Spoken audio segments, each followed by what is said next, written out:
我好細嘅時候啦，我第一本接觸嘅啲所謂嘅 pop culture 文化啦、潮流文化，我就係第一本咧就係呢本啦，叫做《新時代》。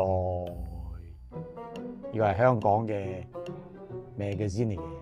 呢個咧就係80年代嘅少女隊少咗態，應該冇人知係邊個嚟㗎啦。新時代咧，當年喺呢個本書係出自86年，睇到冇？86年啦，呢本書係31號，所以本書咧當年咧係8蚊，8蚊咧係香港錢啦。我睇而家我嗰時買嘅時候應該2嚿幾，所以我就係from呢個接觸from呢個咧接觸到 J-pop 嘅 culture， 所以我咪第一個隊咧就係叫做少女隊啦。少女隊啊，呢個應該係第一個嘅女仔團體啩，我都唔清楚，其實講錯咧就你哋自己留言啦嚇。但係呢本書咧就係86年嘅，哇！上登有幾多年歷史咗？哇，40幾年咗呢本書，我都收住啊！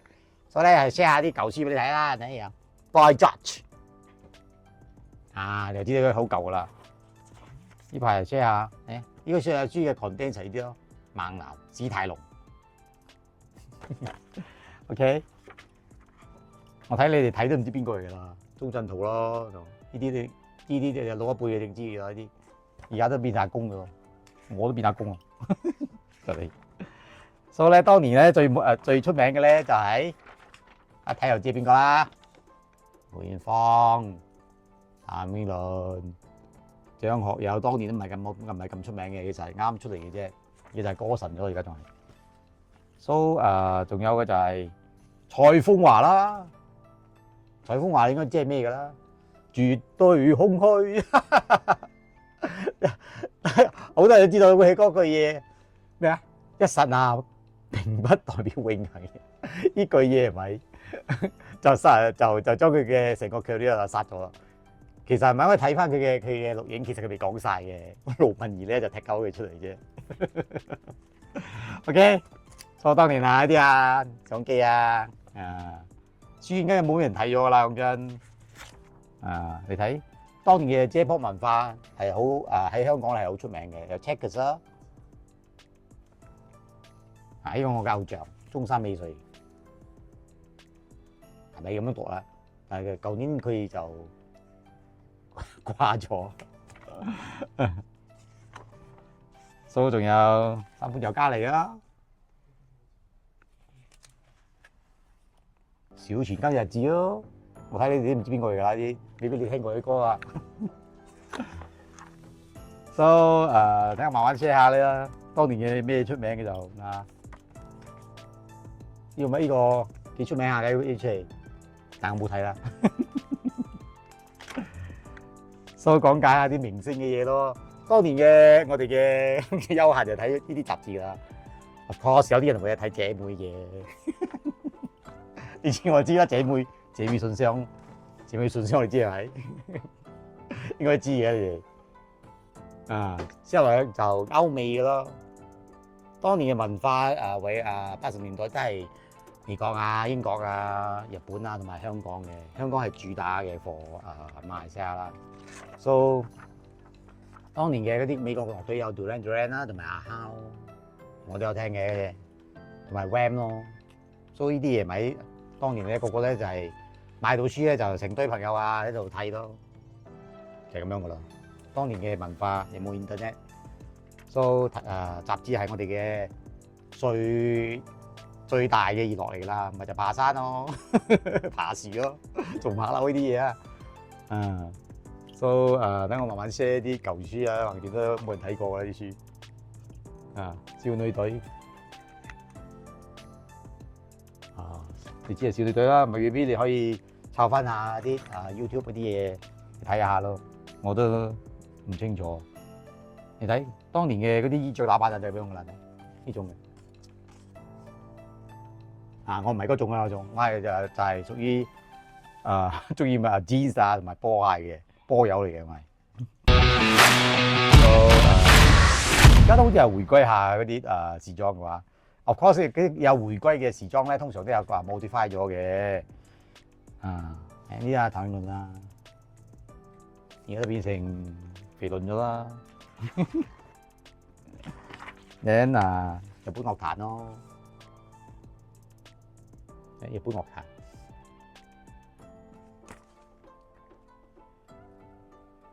會寫埋佢哋嘅出生日記呢啲嘢，當然會對下對同偶像一樣嘅星座啊之類，如此類推咁嘅嘢啦，都好純情下嘅以前講真。呢個組合都好出名嘅，但我對男仔組合冇咩興趣啊，其實。OK，so 仲有咩啊？小貓樂隊咯，呢個唔係樂隊啊，小貓會。好多人嘅呢個，你其實而家你上 YouTube 係唔係可以揾到嘅嚟嘅？佢嘅呢個應該係就好似嘅 AKB48咁樣嘅前身啩，好出名嘅啫，成堆人嘅真係。Of course 佢哋冇而家嘅有着住嗰啲 cosplay 同埋 meet 嘅衫噶啦，其實。And then 馬來西亞都有譚詠麟嘅明星足球隊啊，打到。其實40幾年咗喎，你明星足球隊見到冇？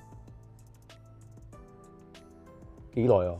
所以而家都仲有喎，但係冇人睇咗啦。其實呢個就係香港嗰個小島樂隊咯，應該冇人識啦，個個都係識 Beyond 啫，我覺得。仲有啊，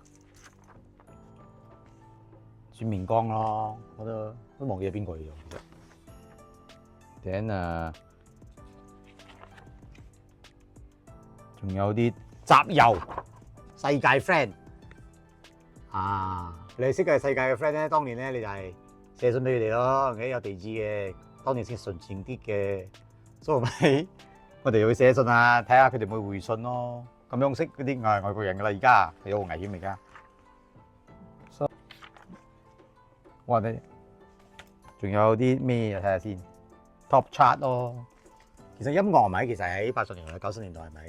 係舉足輕重嘅，即係講，因為唔係好多音樂你有接觸到嘛，你接觸係歐美、英國，馬來西亞放嘅係美國、英國，咁多貨啲，同埋香港、台灣都少嘅。其實台灣係有好多人聽嘅，其實，但係講真嘅，香港係主打咯。如果你講台人嘅話，then 好多啊，真係好想。聽蔡楓華咯，蔡楓華嗰陣時真係好紅噶，就係嗰句嘢收佢皮嘅啫。應該有呢本嘢出嘅時候咧，仲未嘅其實，佢仲係好出名嘅呢件衫啊，呢件戰鬥衣，呢件。OK，今日我要分享嘅咧就係啲舊雜誌啦。其實呢。啲舊雜誌一定有 poster 嘅咯，俾你哋黐啊，黐上你牆壁嗰度啊。我唔知而家人仲有黐喺牆壁嗰啲 poster 冇啦而家。我哋當年咧就黐好多呢啲 poster 嘅，其實。公仔就係梅艷芳，梅艷芳係最紅嘅。呢個咧就係1986年嘅雜誌《新時代》。呢個雜誌已經冇咗其實。所以喺 After That 我哋就開始接觸就開始 After 大約90年代咧，我就對呢個潮流文化咧就好中意啦，所以就使好多錢去買咯。玩具文化我又好中意咯，蘇華兩邊買咪破產咯，冇錢剩啊！大入呢個就係最大嘅問題咯。所以咪我哋當年咪有叱咤嘅就係呢個咯 ，Milk 同 Don't Touch咯，其實呢兩本先係潮流書嚟啦，其實全部都係我諗喺呢啲書入邊，再知道嗰啲最新資訊啊、潮牌啊，都係喺呢本書啦。其實我咧就有買日本書咯 ，Get On 啊 ，Street Jack 啊，我呢個好似冇咗喎，日本就係 Fruit，我已經賣晒咗，俾一啲 designer 買晒咗我 ，so cool 咯。呢本係1997嘅，啱啱香港回歸嘅時候嘅，1997。仲有咩啊？而家應該仲有剩嘅就係呢本咯。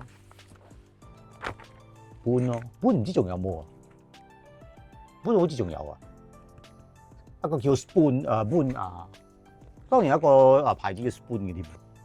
所以咪仲有 Smart 咯，Smart 你知啦，當年嗰本咧，但係最尾邊咧有好嘢嘅，其實你知咩？如果你有買嗰本書，你就知我講咩㗎啦。OK， 通常咧海關就幫你剪咗佢嘅嗰隻 OK， 因為馬來西亞係唔可以有啲嘢 OK，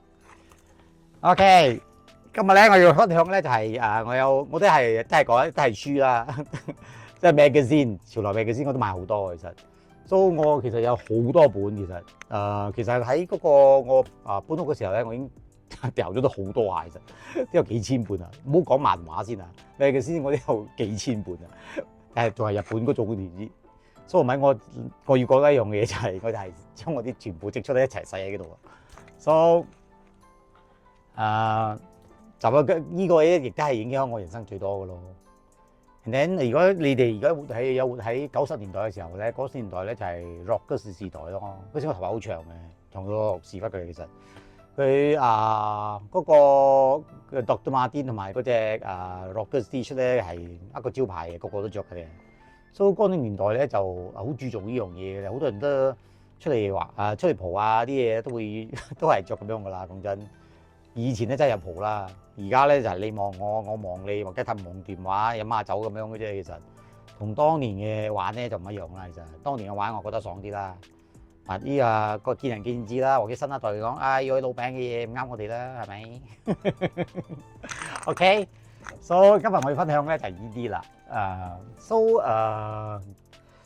潮流文化呢啲嘢咧就係未講晒嘅。其實我係想等我諗到啲咧，我就會講下咯。所以而家我講緊我嘅。點樣？我啲錢咧睇喺邊度嘅啫？潮流啦，公仔咯，係咯，就係呢啲咯，西最多噶啦，其實到而家都係咁樣㗎我，但係因為做個生意就唔一樣咯。仲有咩啊？玩具嘅咧，我會喺另一個 topic 講咯。但係我思想會分兩個 channel，一個係講玩具嘅咧，一個講潮流咯。潮流我唔係講潮流嘅表表者，只不過我係講我對呢個文化我好中意，我講俾你聽啫。或者係咪嗰啲大師級會講唔啱嘅啲唔啱錯晒，當年唔係咁樣嘅，你當年係唔係咁樣嘛？我當年係咁樣嘛。所以我係講緊我嘅點點滴滴，唔係講緊其他人嘅點點滴滴。所以咪你 agree 都冇相干嘅，其實。我講俾你聽就係咁多啫，因為畢竟個個人有個人嘅生活方式啫冇，所以咧就冇我就係講俾你聽，當年我點樣生活㗎啦。所以 pop culture 咪喺呢個年代咧，其實係好盛行下嘅。pop culture 而家又唔係一個好大型嘅嘢嘅，佢哋而家全部 relate 到咪玩具啦、擺啦，總之乜鬼嘢80-90年代嘅嘢啦。個年輕一代係咪都要攞翻呢樣嘢？pop culture 嘢咪其實開始係咪好值錢嘅喎？我都唔知一本舊書呢位可以咩當報紙當紙咁樣呈就錯咯咁樣。舊書係咪你包好嚟，分鐘你咪50蚊又有，100蚊又有。如果你嗰本書咪有講述咩古仔嘅話，分鐘200、300、400都賣到嘅。所以咪你翻到屋企嘅時候，你咁嘅年紀，好似我咁樣嘅50零零歐嘅老嘢，翻屋企睇下抄，你睇下有冇嘢值錢嘅。總之舊報紙都有人買嘅，其實睇你嗰個舊報紙係講緊咩咯。我唔係講笑嘅，講真，你以為真係講笑咩？講真，好多以為我講緊笑，咩都可以賣，真係可以咩都可以賣，平台就可以賣噶啦。你唔好同我講掉 Facebook 啦，Facebook 梗係冇人買啦，大佬。你而家要睇下呢個係真係假㗎嘛？但係咪我可以同你講係，而家 pop culture 嘢唔係真係好賣得㗎，其實或者係佢哋要中意嗰個年代嘅情景，因為大家都有。坐喺度傾偈咯，唔似而家係咪對住個電話？你哋睇戲嘅時候關注大佢又睇緊電話，所以咪大家都冇 focus 其實 distraction 好多咯。其實呢個年代 which is good 啦。我嗰個年代冇嘢搞咯，咪就係打下魚、捉下魚、爬山偷毫無單、摘毫無單呢啲嘢咯。鄉下就咁樣啦，但係嚟到 KL 就唔一樣咯。So 我要個 emphasize 就係講緊我嘅生存之道啦。但係咪我要講嘅就係再講多一次就係我做生意咧唔係咁容易嘅，其實而家我做緊呢個咧就係賣玩具兼賣 pop culture 嘅嘢啦。但係講真，即係我要講一樣嘅，你睇我好，我睇你好咯。其實個，但係嗰樣嘢我要講嘅咧就係，如果你賺咗咧，你唔使咧，唔好帶落棺材咩？其實係咪啊？唔係俾你仔分，俾你啲仔女分家，有乜為啫？其實有時我有時我覺得係咪好多人講，哎呀我馬來西亞是隱形富豪穿着都是什麼很隨便吃也隨便丟啦咩？賺咁多錢搞撚咩？真係，我就使咗佢啦，咪等你人家擁你落老人院嘅時候，咪一撚都一針錢冇分俾你啊！我呢個個人嘅立場嚇 ，OK 係咧就使咗佢，但得咁辛苦唔使啊，忙嘅有病咩？真係講真，或者係啦，或者個個人唔係咁嘅，有個人嘅諗法。但係我係咪對我嚟講咧，嗰時有啲錢揸拿最好啦。但係咪呢？就係如果有啲錢咁多，你收起嚟做乜鬼？霸屁咩？一粒炸彈炸你死鳩㗎啦咁樣。今日唔知聽日事 ，OK。唔係講佢哋又係使晒，講真係賺一堆，咪去享受下咯。收起你啊咩啊呢啲啊，屌行出嚟成日俾車撞鳩死咗，係咪？有咩為咧咁樣？唔係叫你狂使錢，係個縮使錢好啲啦，講真。但係咪？我係講緊要即係識得分享下自己嘅嘢咯。即係講我中意買，識買咪食咯，買咪食咪食咯。如果我中意買總之買咯，有咩好儲啊？你咁嘅年紀，我係講緊50幾歲嘅嗰啲啦。你儲嚟做咩？學咩？你只會貶值嘅咧。OK，呢個係我不嬲都會講一樣嘢嘅，先會貶值。OK，你買翻嚟嗰隻嘢分鐘會升值嘅，唔知。唔好同我講啊！哎呀，公仔唔會升值啊！睇咯，80年代、90年代嘅一定會升值嘅。2000年代嗰啲都唔會升值，因為係咪個個人都知值錢，咪買幾隻？物以稀為貴，你都聽過啦。好簡單嘅啫，其實呢個定律，睇你有冇呢啲嘢係咪罕有咯。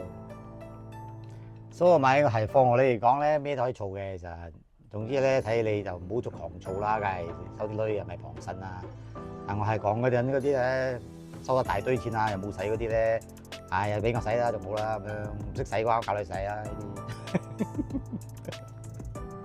啲。係啊，唔識使啊，我教你使咯咁樣。講真，應該係你真係哎呀，收俾大擺養老咩啊，收咗幾千萬養老之後，哇唔可以使啦，等我再老啲，等你老啲托柒咩？真係爬都爬唔到啦。再老啲行唔到咗，你唔享受啊？享受喺醫院嘅享受係咪？呢個我嘅個人嘅立場嚟講啦，其實 OK， 今日講咁多都係吹水啫。其實有興趣嘅咧就嚟就喺樓下言點樣講下啦，同我吹下水啦。其實就係咁多啦，拜拜。或者下次我睇下諗下會講下玩具咯。我仲有咁多玩具同埋童年嘅玩具，或者我share俾大家睇一睇咯。童年玩具我都有好多隻收字嘅，其實可以講下啲 value 你聽。嗰啲值唔值錢 ？OK。